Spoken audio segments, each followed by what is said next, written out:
Bonjour à toutes et à tous et bienvenue dans ce nouvel épisode de WWE News. Alors avant de commencer, je tiens à m'excuser pour le dernier épisode et pour le manque d'épisodes aussi de cette série.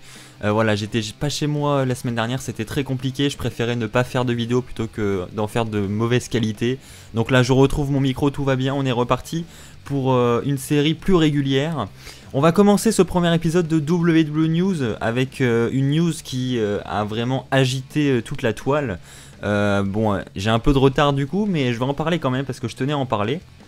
C'est la news John Cena qui pourrait affronter l'Undertaker à WrestleMania 34 l'année prochaine. Alors cette rumeur, je pense qu'elle est fausse déjà pour commencer et je l'espère réellement. C'est pas que ce match me fait pas envie ou enfin c'est même pas question de ça, c'est question envers l'Undertaker surtout.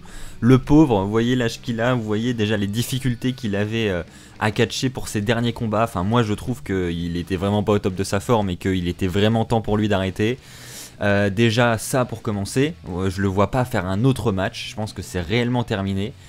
Et puis au-delà de ça, tout ce qui s'est passé à WrestleMania 33 c'est tellement historique.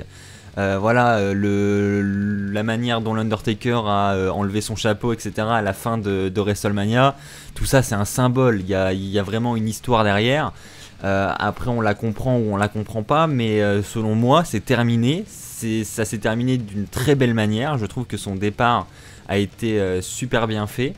Et je trouverais ça tellement dommage de tout gâcher tout ce qui a eu lieu à WrestleMania 33 pour organiser un match comme ça sans raison, parce que les officiels se disent ah bah au final l'Undertaker on le ferait peut-être bien revenir, on va peut-être pas l'envoyer en retraite tout de suite parce que un combat contre John Cena c'est vrai qu'on y avait pas pensé et au final ça pourrait faire vendre pas mal de billets, ça peut être très cool. Donc non, on va sortir l'Undertaker de sa retraite, on va le faire revenir. Ils peuvent penser comme ça, hein. C'est réellement possible. Ils aiment bien d'ailleurs faire sortir les lutteurs de leur retraite pour un combat comme ça. Moi je suis pas fan parce que voilà, c'est un départ en retraite, sinon fallait pas faire le segment qu'ils ont fait à WrestleMania 33. Donc ça serait vraiment dommage de tout casser. Ça je suis réellement à 100% contre. Regardez Shawn Michaels par exemple, qui lui quand il est parti en retraite en 2010 à WrestleMania 26, on l'a plus jamais revu sur un ring après pour catcher je parle. Il a dit définitivement et c'était sa volonté, il prend sa retraite, il ne remettra plus jamais les pieds dans un ring. Et ça c'est vraiment cool je trouve, c'est ce qu'il faudrait pour chaque lutteur. Et il ne faut pas faire cette erreur avec l'Undertaker. Il est très bien parti, il faut le laisser en retraite, le pauvre, qu'il profite un maximum de sa retraite. Je pense qu'il l'a bien mérité après les plus de 20 ans de carrière qu'il a. C'est tout pour cette rumeur. Alors sur quoi elle est fondée cette rumeur, j'en ai aucune idée. Encore une fois, faut vraiment faire attention à ce que vous lisez sur internet. Il y a des sites aussi, faut prendre conscience de ça, qui s'amusent à lancer des rumeurs, des trucs qui font vraiment du clic. Et voilà, du coup ils s'amusent à lancer des faux trucs pour attirer les visiteurs. Donc faut vraiment prendre ça avec des pincettes.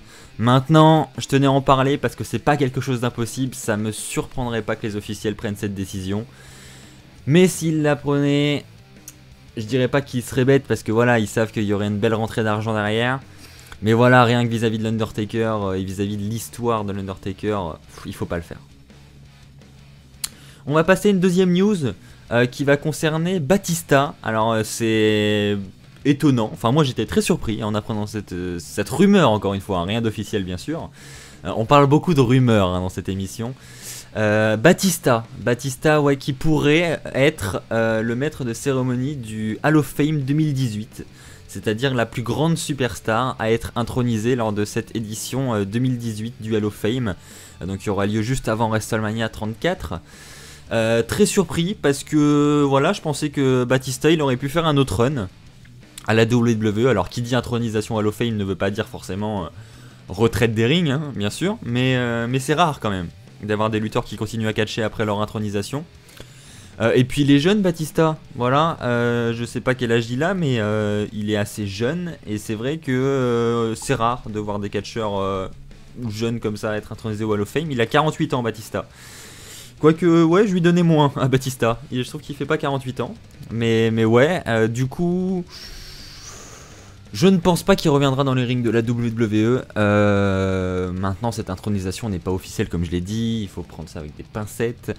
Mais ça serait vraiment cool. Et moi, je serais content de voir Batista être intronisé au Hall of Fame. Parce qu'on aime bien Batista ou pas, qu'on ait trouvé son run de 2014 bon ou mauvais, on doit avouer que pour, en tout cas, je pense, les fans de ma génération, Batista était quand même l'une des plus grandes superstars des années 2007. Entre autres, où il était champion du monde. C'était vraiment une grande superstar de l'époque, il était vraiment dans le top card. Donc je pense qu'il mérite réellement cette intronisation. Par qui pourrait-il être intronisé? Batista, je sais pas qui il choisirait. Peut-être Triple H pour l'évolution. Ou peut-être... il a une grande rivalité avec l'Undertaker également, mais je vois pas l'Undertaker introniser Batista. Mais il y a beaucoup de possibilités. Voilà, à voir. Mais je pense que Triple H serait le bon choix pour introniser Batista. On va passer maintenant à une troisième news qui va concerner l'équipe des commentateurs de SmackDown. Et nous avons un départ. Voilà, j'ai été très surpris. D'ailleurs, je m'y attendais vraiment pas non plus à cette news. C'est JBL qui quitte l'équipe des commentateurs de SmackDown Live. Donc on n'a aucune idée de qui va le remplacer encore, hein. Il n'y a eu aucun mot là-dessus. Je pense qu'on devrait en savoir plus dès mardi prochain. Maintenant, très surpris, ouais, parce que JBL il se plaisait bien, je pense ici, il avait un petit boulot peinard. Mais non, il a décidé de quitter les commentaires de SmackDown Live. Alors il ne quitte pas définitivement la WWE, voilà, il va continuer à travailler avec eux. Et il a dit notamment qu'il travaillerait toujours avec la WWE pour les occasions spéciales comme Tribute to the Troop. Vous savez, le petit show qui est mis en place tous les ans pour les militaires américains. Également pour WrestleMania, voilà, il tient à être présent chaque année pour WrestleMania. Donc voilà, monsieur s'offre un petit contrat bien tranquille. Il ne veut plus commenter chaque semaine, mais par contre WrestleMania il veut bien être là. Donc bon, moi je déteste pas JBL, bien que je pense qu'il y a des raisons pour qu'il soit assez détesté par beaucoup. Bon, ses commentaires sont pas déplaisants, même si bon, il fait beaucoup de hors-sujet, faut l'avouer. Mais voilà, il me dérangeait pas plus que ça. Maintenant, s'il y a bien quelqu'un que j'aimerais bien le voir remplacer JBL, ça serait Mauro Ranallo. Voilà, il est tellement bon et j'ai tellement été attristé quand il a quitté l'équipe des commentateurs. Bon, il a rejoint NXT, mais s'il pouvait faire son retour à SmackDown, ça serait une bonne nouvelle. Mais j'y crois pas. Donc du coup, je sais pas qui vont amener à SmackDown pour remplacer JBL. Aucune idée, mais en tout cas, encore une fois, une news assez surprenante. Je le reprécise, hein, n'hésitez pas à donner votre avis dans les commentaires, bien sûr, et à partager votre avis sur toutes ces news. Vous pouvez échanger entre vous dans l'espace commentaire qui est juste en dessous. On va passer à la dernière news qui va concerner un match qui a été annoncé juste hier soir pour le prochain épisode de Raw. En effet, Braun Strowman qui domine le show rouge en ce moment, hein, on va pas se le cacher. Braun Strowman, il a mis à terre Brock Lesnar il y a 2 semaines. Voilà, il a fait une très grande prestation à SummerSlam. C'est vraiment le monstre de Raw en ce moment. Et justement, pour calmer les ardeurs du monstre, je pense que ça doit être Kurt Angle, hein, qui s'est dit on va lui offrir un peu de challenge pour le prochain épisode de Raw. Et qu'est-ce qu'on aura à Raw? On aura un match en cage, un Steel Cage match entre Braun Strowman et le Big Show. Alors pourquoi le Big Show? J'en ai aucune idée. Je pense que c'est parce qu'il fallait justement un gabarit... quelqu'un du même gabarit que Braun Strowman. Du coup ils ont mis le Big Show. Alors je pense qu'il y a une raison pour que ce match ait été mis en place, surtout la stipulation. Je vois vraiment gros comme une maison le spot où ils vont péter la cage. Ils vont péter une paroi de la cage, il y a une paroi de la cage qui va s'écrouler. Je sais pas comment ils vont faire ça, mais ils vont vouloir encore une fois intensifier encore plus le côté brut, le côté destructeur de Strowman. Et ils vont lui faire péter la cage, une paroi de la cage. Je sais pas, on en reparlera, mais je le sens. Parce que je vois pas la raison de mettre ce Steel Cage match sinon à Raw cette nuit-là. À voir. On rappelle que Big Show et Strowman se sont déjà affrontés. C'était la fois où ils ont pété le ring de Raw. Donc pour qu'ils remettent le Big Show face à Strowman, il y a peut-être une raison. Et voilà, ils veulent peut-être encore une fois accentuer le côté destructeur de Braun Strowman, ce qui me déplaît pas personnellement. Donc j'ai hâte de voir ça et je trouve que c'est une plutôt bonne idée, c'est cool. Déjà je trouve ça cool d'organiser quelques fois comme ça dans les shows hebdomadaires des petites stipulations. C'est assez rare donc ça fait plaisir. Et voilà, j'ai hâte de voir ce segment. C'est tout pour les news de cet épisode, j'espère réellement que cet épisode vous aura plu. Vous inquiétez pas, vous en aurez plus régulièrement à partir de maintenant, je vous remercie encore une fois pour votre fidélité.